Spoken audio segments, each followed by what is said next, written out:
மீனம் ராசிக்கு 2026 மே மாசத்தை பொறுத்தவரையிலும் புதிய பாதை, புதிய பயணம், புதிய வாழ்க்கைக்காக உங்களுடைய பயணம் இந்த மாசத்தோட இறுதியிலிருந்து ஆரம்பிக்க போகுது.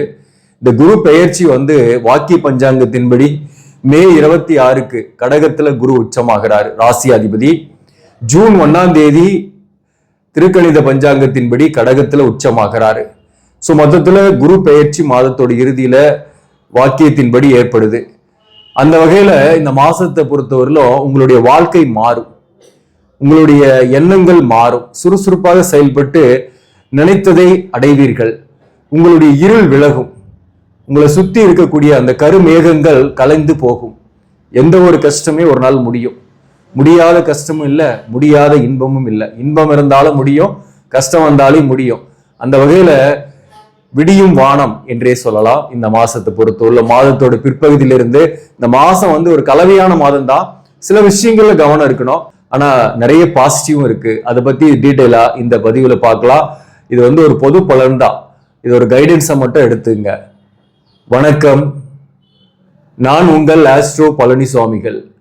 இந்த சேனலை பொறுத்தவரையிலும் சரியான கைடன்ஸும் சரியான ஜோதிட தகவல்களும் தரக்கூடிய சேனல். நீங்க விருப்பப்பட்டாக்க சப்ஸ்கிரைப் பண்ணி தொடர்ந்து பாருங்க. இந்த வீடியோ பிடிச்சிருந்தாலையும் லைக் பண்ண மறக்காதீங்க. உங்கள் உறவுகளுக்கும் நண்பர்களுக்கும் ஷேர் பண்ணுங்க. இந்த மீனம் ராசிக்கு 2ஆம் இடத்துல உச்ச சூரியன் 6 குடியும் உச்சமாகிறதுனால புதிய வேலை தேடக்கூடியவர்களுக்கு வேலை வாய்ப்பு கிடைக்கும். புதிய வாய்ப்பு கிடைச்சு சில பேர் இடமாற்றம் ஏற்படும். சில பேருக்கு லொகேஷன் சேஞ்சஸ் கூட ஏற்படக்கூடிய வாய்ப்பு உண்டு. சில பேருக்கு அதே நிறுவனத்துல பதவியில் மாற்றம், ஊதியத்தில் மாற்றம் ஏற்படும். அரசு பணியில் இருப்பவர்களுக்கு ஊதிய உயர்வோ பதவி உயர்வுக்கான செய்தி இந்த மாதத்தோட இறுதியில ஏற்படும். சூரியன் உச்சமாகிறதுனால வாக்குவாதங்கள் யாருக்கிட்டையும் பண்ணக்கூடாது. வேலை பார்க்கக்கூடிய இடத்துல உங்களுக்கு ஒரு சக பணியாளர்களோட ஒரு வாக்குவாதம் நீங்கும், அல்லது உறவுகளுடன் வாக்குவாதம் நீங்கும். ஒரு நெருங்கிய நண்பருடன் உங்களுக்கு சில கருத்து வேறுபாடுகள் ஏற்படக்கூடிய வாய்ப்பும் உண்டு. கணவன் மனைவிக்குள்ள கூட மாதத்தோட முதல் பகுதியில கொஞ்சம் ஆர்குமெண்ட்ஸ், ஒரு மிஸ் அண்டர்ஸ்டாண்டிங் எல்லாம் இருக்கும். அதே போல ராசியில சனி செவ்வாய் சேர்க்கை. இந்த சனி ஜென்ம சனியாக இருந்து செவ்வாயோடையும் இருக்கிறதுனால ஒரு டென்ஷன் இருக்கும், ஒரு இனம் புரியாத டென்ஷன் இருக்கும். அது கடனால கூட இருக்கலாம். கடனுக்கு கொஞ்சம் ரீபேமெண்ட் பண்ணக்கூடிய சூழ்நிலை வரும். மாதத்தோட முதல் பகுதியிலேயே கடனுக்கு ரீபேமெண்ட் பண்ணுவீங்க, அதனால அழுத்தங்கள் குறையும். இந்த சனி செவ்வாய் சேர்க்கை ராசியில் இருக்கிறதுனால உடல் நலத்துல கொஞ்சம் கவனம் செலுத்திங்க. கொஞ்சம் மன அழுத்தம் இருக்கும். குறிப்பா உத்திரட்டாதி நட்சத்திரத்தில் பிறந்தவங்க மன அழுத்தத்துடன் இருக்கக்கூடிய காலகட்டமாக இருக்கும். சில நெருங்கியவர்கள் செய்யக்கூடிய செயல்களால உங்களுக்கு ஒரு மன வருத்தங்கள் இருக்கும். ஆனாலும் மாதத்தோட பிற்பகுதியில செவ்வாய் பெயர்ச்சி ஆகிடுது. அதாவது மே 15ஆம் தேதி செவ்வாய் 2ஆம் இடத்திலே ஆட்சி பெற்றுரும்.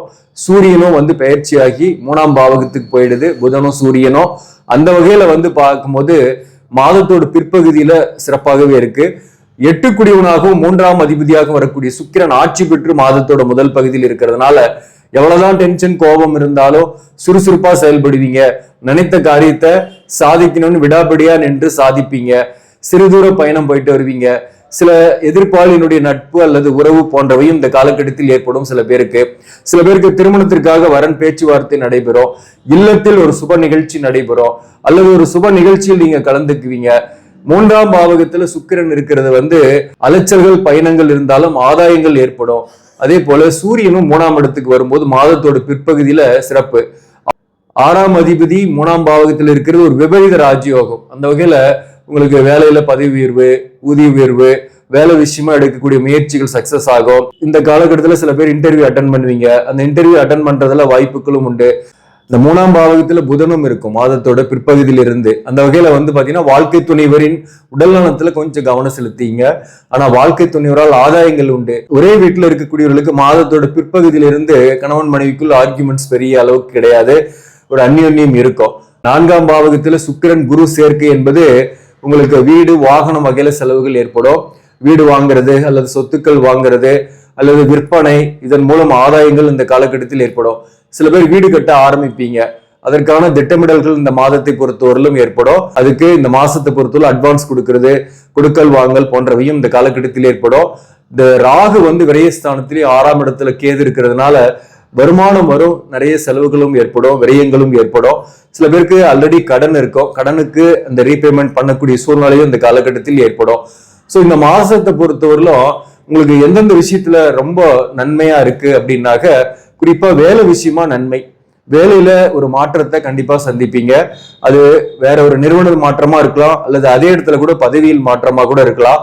அதே போல புதிய வாய்ப்பு தேடக்கூடியவர்களுக்கு புதிய வாய்ப்பு கிடைக்கும். 9ஆம் அதிபதியும் 2ஆம் அதிபதியாக வரக்கூடிய செவ்வாய் மாதத்தோட பிற்பகுதியிலிருந்து ஆட்சி பெறுறதுனால பூர்வீக சொத்து அல்லது வில்லங்கங்கள் இருக்கக்கூடியவர்களுக்கு அந்த சொத்து வில்லங்கங்கள் நீங்கும், அல்லது அதற்கு ஒரு தெளிவான முடிவுகள் கிடைக்கக்கூடிய மாதமாகவும் இந்த மாதம் இருக்கும். மாதத்தோட பிற்பகுதியிலிருந்து 2 குடிவன் 2ஆம் இடத்திலே ஆட்சி பெறுறதுனால குடும்பம் அமையாதவர்களுக்கு குடும்பம் அமையக்கூடிய வாய்ப்பு உண்டு. குடும்பத்தை விட்டு தள்ளி இருக்கக்கூடியவர்கள், பிரிந்து போய் இருக்கக்கூடியவர்கள், தொழில் காரணமாக பிரிந்து இருக்கக்கூடியவர்கள் கூட வந்து சேரக்கூடிய வாய்ப்பு உண்டு. அல்லது எதையுமே வெட்டு 1 துண்டு 2ன்னு பேசிடுவீங்க. அதனால சில பேரோட வருத்தங்கள் வரும், மன வருத்தங்கள் வரும். எதையுமே வந்து நாசுக்கா சொல்லிட்டீங்கன்னா பிரச்சனையே கிடையாது. இந்த 7.5 சனி ஜென்ம சனியாக இருக்கிறது ஒண்ணுதான் உங்களுக்கு கொஞ்சம் நெகட்டிவ். ஆனாலும் உங்களுடைய கர்மா கழிந்து கொண்டிருக்கிறது. இறைவன் ஒவ்வொருத்தரையும் படைச்சது ஒரு நோக்கத்துக்காக இருக்கும். அந்த நோக்கத்தை அடையிறதுக்கு வந்து நம்ம வந்து கர்மா கழியணும். நம்ம கெட்ட கர்மா கழியுதுனாக்க நம்மளுடைய நோக்கம் என்னன்னு தெளிவா தெரிஞ்சிடும். நம்ம நோக்கம் என்னன்னு தெளிவா தெரிஞ்சுட்டு அந்த பாதையில செல்லும் போது வாழ்க்கையில ஜெயிக்கிறது ஈஸியா இருக்கும். புதிய பாதையா இருக்கும், அந்த பயணம் புதிய பயணமா இருக்கும். ஆனா அந்த கர்மா கலியில கர்மா வந்து இன்னும் சுமந்துட்டு இருக்கிறோம், அந்த கெட்ட கர்மாவோடு நான் வாழ்ந்துட்டு இருக்கிறோம் அப்படின்னாக்க கண்டிப்பா அந்த நோக்கம் என்ன, நம்ம வாழ்க்கையில நம்ம பிறந்ததன் நோக்கம் என்னன்றது தெரியாம இருக்கும். அதனால வந்து ஏதோ ஒரு வகையில வாழ்ந்துட்டு இருப்போம், ஒரு அர்த்தமற்ற வாழ்க்கையா இருக்கும். அதனால வந்து துன்பங்களும் அதிகமாக இருக்கும், பார்க்கறவங்களும் எதிர்த்துக்கிட்டு இருப்பாங்க, பண பிரச்சனைகளாக இருக்கும். இப்படி வாழ்க்கை வந்து ஒரு தெளிவில்லாமல் இருக்கும் நோக்கத்தை நாம் அறிந்து கொள்ளும் வரை. ஆனா நோக்கத்தை நாம் அறிஞ்சுக்கிட்டா நம்ம வாழ்க்கை நேர்கொண்ட பார்வையோட தெளிவாக போகும். அப்போ வந்து பண பிரச்சனை இல்லை, நம்மளை எதிர்த்தவங்களும் நம்ம கிட்ட சரண்டர் ஆவாங்க, நம்மளை புகழ் பாடுவாங்க, வாழ்க்கையில எல்லா வசந்தங்களும் வரும், வாய்ப்புகளும் வரும். அப்போ நம்ம நோக்கத்தை தெரிஞ்சுக்கிறதுக்கு என்ன பண்ணணும், கர்மா கழியணும். இந்த கெட்ட கர்மாவை கழிக்கக்கூடிய காலகட்டம் தான் ஜென்ம சனி, 7.5 சனி, ஜென்ம ராகு, ஜென்ம கேது. இந்த மாதிரியான காலகட்டத்துல தான் நம்மளுடைய கெட்ட கர்மாக்கள் கழியுது. நம்ம ஏற்கனவே செய்த பாவத்தின் சம்பளத்தை நம்ம இப்ப தீர்த்துட்டு வரோம். அது தீர்த்து முடியும் போது நம்ம வாழ்க்கையில பிறந்ததன் நோக்கம் என்னன்னு தெரிஞ்சுக்குவோம். அப்படி தெரிஞ்சுக்கிட்டும் போது அந்த வழியில, அந்த பயணத்தில், அந்த பாதையில் செல்லும் போது வாழ்க்கையில் வெற்றி என்பது தானாகவே வரும். வந்து உத்திரட்டாதி நட்சத்திரத்தில் பிறந்தவங்க, அதே போல பூரட்டாதி நட்சத்திரத்தில் பிறந்தவர்களுக்கெல்லாம் இந்த மாசத்தோட கடைசியில வைகாசி மாசத்துல இருந்து திருக்கணித பஞ்சாங்கத்தின்படி இந்த சனி பகவான் ரேவதி நட்சத்திரத்துக்கு மாற போறாரு. அப்போ வந்து உத்திரட்டாதி புரட்டாதி நட்சத்திரத்தில் பிறந்தவர்களுக்கெல்லாம் உங்களுடைய கொஞ்சம் கெட்ட கர்மாக்கள்லாம் கழிந்ததுன்னு அர்த்தம். அப்படி கழிஞ்சிச்சுன்னா என்ன ஆகும், நீங்க என்ன நோக்கத்திற்காக பிறந்திருக்கீங்க, எதை அடைய போறீங்கன்றது உங்களுக்கு ஒரு தெளிவா புரியும். இந்த மாசத்தோட இறுதியிலிருந்து அது ஸ்டார்ட் ஆகுது. உங்களுக்கு ஜூன் மாசத்துல தெளிவா புரிஞ்சிடும்.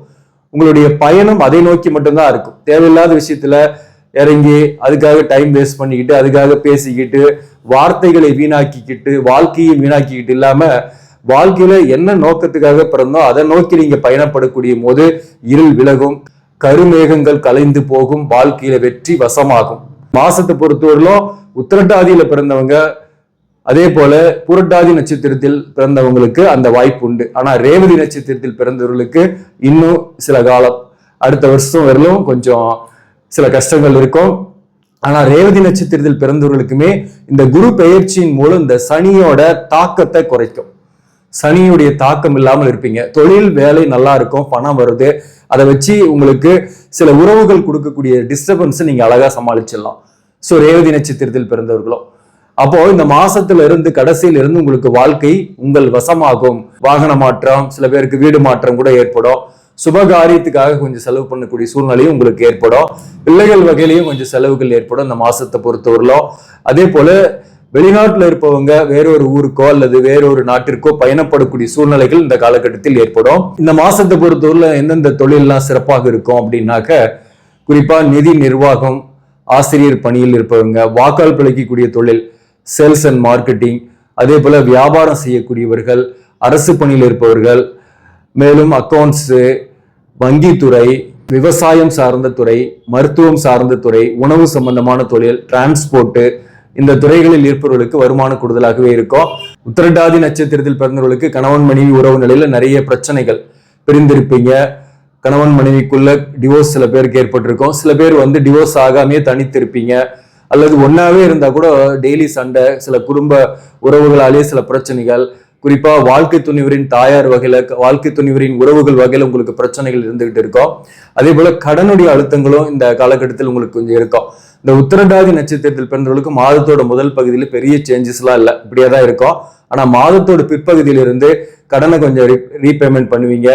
அதனால கடனுடைய அழுத்தம் குறையும். வாழ்க்கை துணையரோடு பிரிந்திருக்கீங்க, கலஸ்திர தோஷமோ தார தோஷமோ இல்லை அப்படின்னாக்க வாழ்க்கை துணையவர்கிட்ட இருந்து ஒரு நல்ல செய்தி வரும்.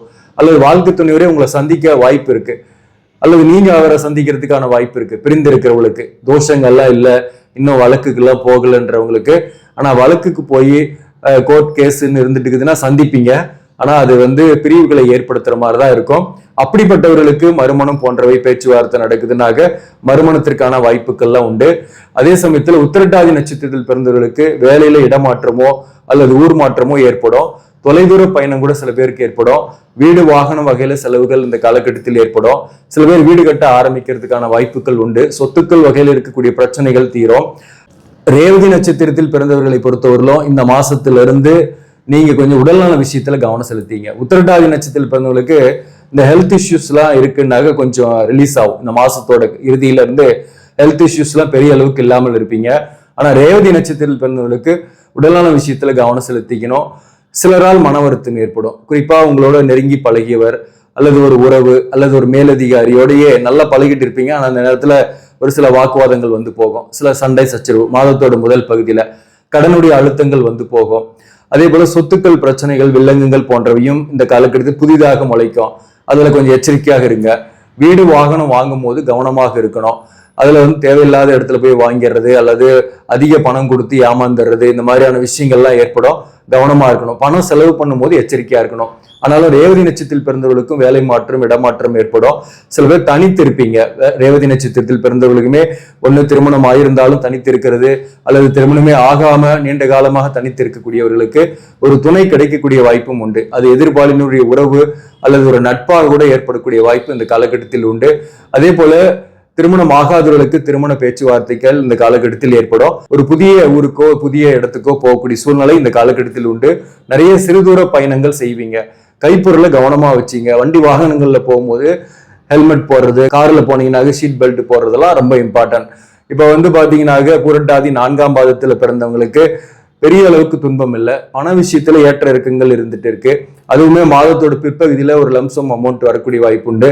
அல்லது வேலையில இருக்கிறீங்கன்னாக்க ஊதிய உயர்வோ அல்லது அடிஷ்னலா ஏர்ன் பண்ணக்கூடிய வாய்ப்போ உங்களுக்கு கிடைக்கும். கடனுடைய அழுத்தங்கள் குறையும், கடனை தீப்பீங்க.